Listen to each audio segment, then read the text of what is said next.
Outlaw Law is brought to you by Whitaker and Hamer, attorneys and counselors at law. Your law firm for life. Welcome back into the Outlaw Lawyers. Josh Whitaker and Joe Hamer, managing partners, Whitaker and Hamer Law Firm, practicing attorneys here in North Carolina. They are your hosts, along with fellow attorney Cassandra Nicholas, also with Whitaker and Hamer. Offices conveniently located: Raleigh, Garner, Clayton, Goldsboro, Fuquay-Varina, Gastonia, and Morehead City. And Cassandra joins us from that Morehead City office. The fellas, well, they're broadcasting from a place in Garner. Can we say it on the air, Josh? Yes, we can. Right? Yeah, Shady's? Shady's. We got to say it. Yes. We're legally required. Yeah, we have to say it. Our contract with Shady's. That's right. That's right. It was drafted by really good attorneys. So we've got Josh and Joe beaming in from Shady's, and we've got Cassandra coming in from Morehead City. But the Outlaw Lawyer is always about legal discussion. Guys, where are we going next? Well, I was going to tell you, Joseph, on my drive here, it was a short drive. Yep. Yeah. So the drive to the bar is a short drive for me. But guess what I was listening to? That's just an open-ended question, man. Just guess. All right. Can you give me a hint? Simpsons soundtrack of some kind. No, Not today. no. 90s rap hip hop. Tribe Called Quest. Yeah, Tribe Called Quest. We didn't plan that either. That was was dang. That was pretty good, man. What do I win? Nothing. Nothing Yeah, really. nothing. Yeah. I like the dual excitement there. I love it. Yeah, and look, the thing is we're sitting across from each other. We point at each other too. It was like a point in unison, and then a yeah. It was genuine. We do that when we win our cases too, man. It's like charades. On the nose, on the nose. And then we do a little dance where we like tap our feet together. Glad this is in see it. video. Yeah, you should see it. Yeah. I don't think I ever told you guys, but Shady's, the building that Shady's is in was the first Garner Town Hall. It was the first Garner Library. It was the first Garner Courthouse. It used to be a courthouse. The bathrooms here used to be jail cells. They still have bars on the windows. That's cool. So if you're ever down this way, I'll probably be here. So you could just drop That's in. really cool, man. Why? I would come here more if I knew those things. And that's the first time I've ever heard I of didn't know them. any of those. Yeah. So I've just been coming here because I like you and I was trying to be friendly, but I didn't know that it was like a cool historic place. yeah. You And should it's get one of those haunted. little historic, the plaques for outside. We should. Yeah. We have one out there, but it doesn't talk about us. So it talks about something else that I won't even mention. Talks about, is it not a good thing? It's a bad thing. It talks about how the town got started. Oh, Yeah, that's it's pretty not- cool. Yeah, it's not bad. That's pretty cool. Towns are cool, man, especially this one. So, I thought we'd talk about Mr. Daniel Penny, right? So that's been in the news a lot. It will continue to be in the news. At the time we're talking, he's been arraigned and he's been charged with manslaughter. This is Alvin Bragg's district. So that's a prosecutor who most notably just charged Trump. We talked about him a little bit when we talked about the Trump charges. And so this is a situation where we have Mr. Jordan Neely, who, depending on who you listen to, I think everybody would agree was having some sort of mental health issue. What do they say now? You can't say homeless, suffering from homelessness. How do you say that now? That's a thing? Yeah, I don't think. Man, I haven't been keeping up with the news. I don't think you can say somebody's homeless. I think you have to say they're suffering from homelessness. I'm reading this CNN article. It says homelessness. So I think we're okay, man. homelessness. I think we're clear on this one. And it looks like maybe he had some pending charges where he is Unhoused. unhoused. He's unhoused.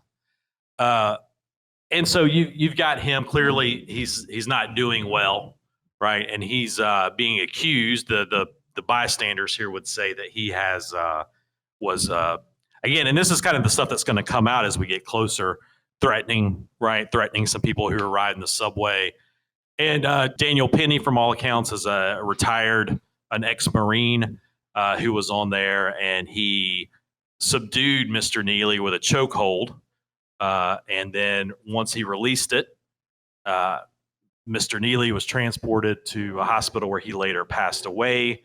I think the autopsy determined the cause of death as a homicide. He was later charged after he talked to the police. And so now he's charged with manslaughter. And I got to tell you, man, there's still a lot of facts that haven't come out. There's some video, right? So we have some video of the thing that happened. But man, people are are one way or the other on this, man. Like all the facts aren't out, right? There's still stuff that we don't know, but people are all over the place on this.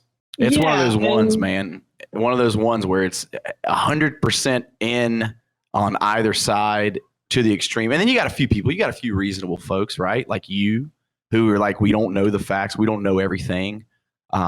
Let's see where it goes. But for the most part, man, especially the reactions that you see online, it's extreme, just as extreme one way as it is the other way.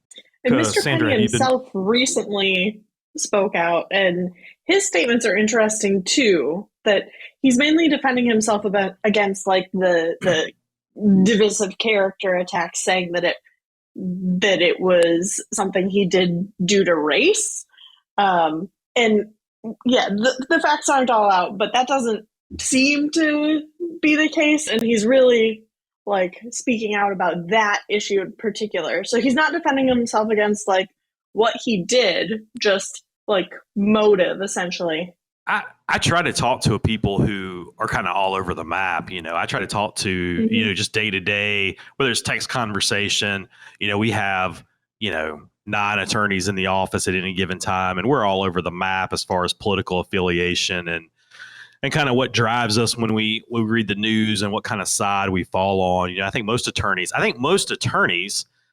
think on our social media, we posted an article or an opinion piece from a New York civil rights attorney, which I thought was an interesting perspective because they spend their days, in their words, protecting, African Americans from mistreatment by the police in New York City. That's kind of what this one person did and for a living, and came out and said, this is, with the facts that we have, this is going to be a tough prosecution for Mr. Bragg's office. You've got someone here who, was at the very least threatening, some subway passengers with violence, was subdued. Clearly you don't have any intent, right? We talked about this before: first degree murder versus second degree murder versus manslaughter. And you have no premeditation. Yeah. So clearly he has no intent. He didn't enter that subway with the sole purpose to murder Mr. Neely. And so what you're going to have to do is, you're going to have to argue that he knowingly held the chokehold too long. Like, you're going to have to make all these arguments that aren't easy to make. I would imagine, you can already tell where I'm coming from. Like, I think this is an uphill battle as a prosecutor. I think if you're a defense attorney, you're like ready to go on something like this. Cause I think Mr. Bragg is kind of overreached. I get that he wanted to do something. He had New York City politicians calling for something to happen. He had a lot of people that wanted to see a charge here, and maybe a charge is justified.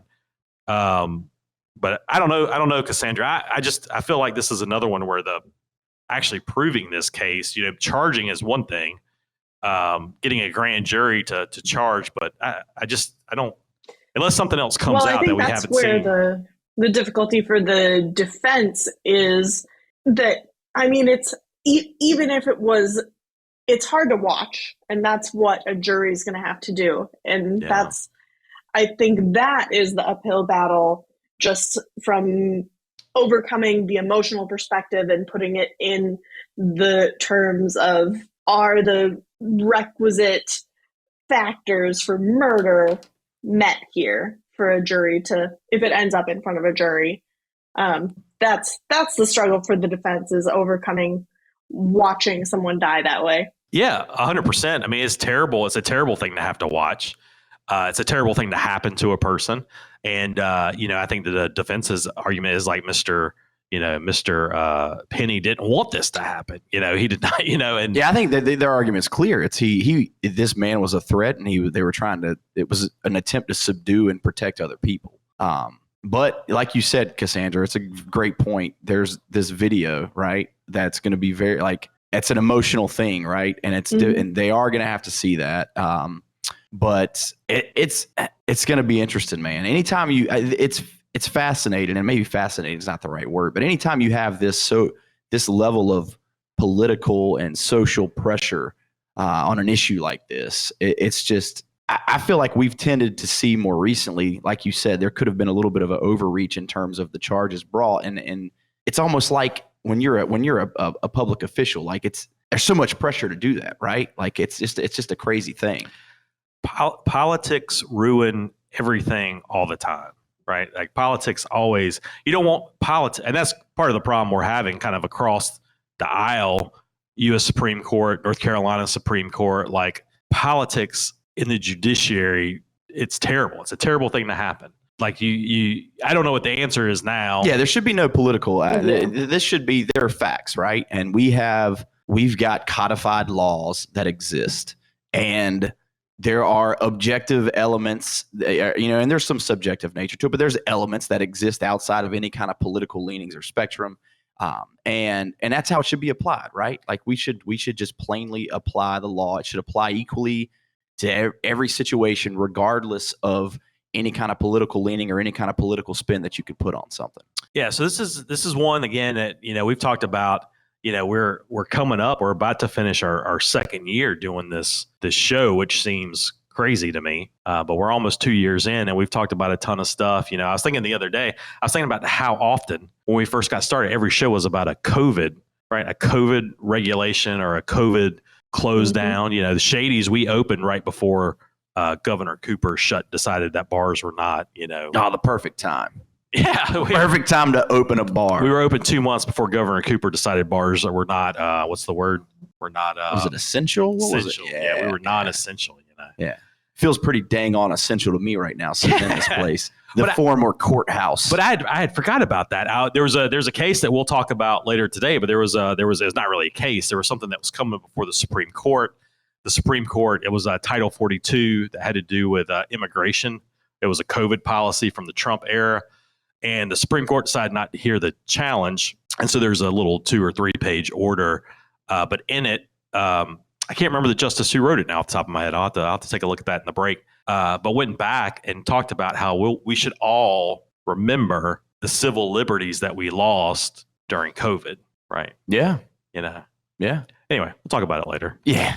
I don't want to talk. Hopefully we don't have to talk about COVID anymore, but we can. The Outlaw Lawyers, Josh Whitaker and Joe Hamer, along with Cassandra Nicholas, all attorneys, obviously, at Whitaker and Hamer.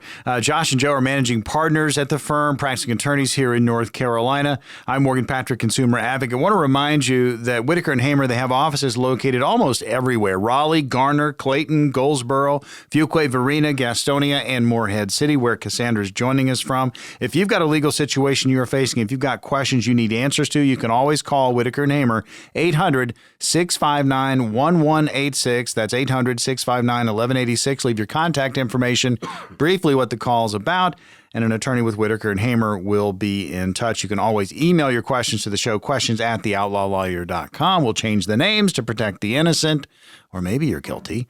But we'll answer the questions on a future program. That's all coming up. We'll talk more about it. We got listener questions on the other side.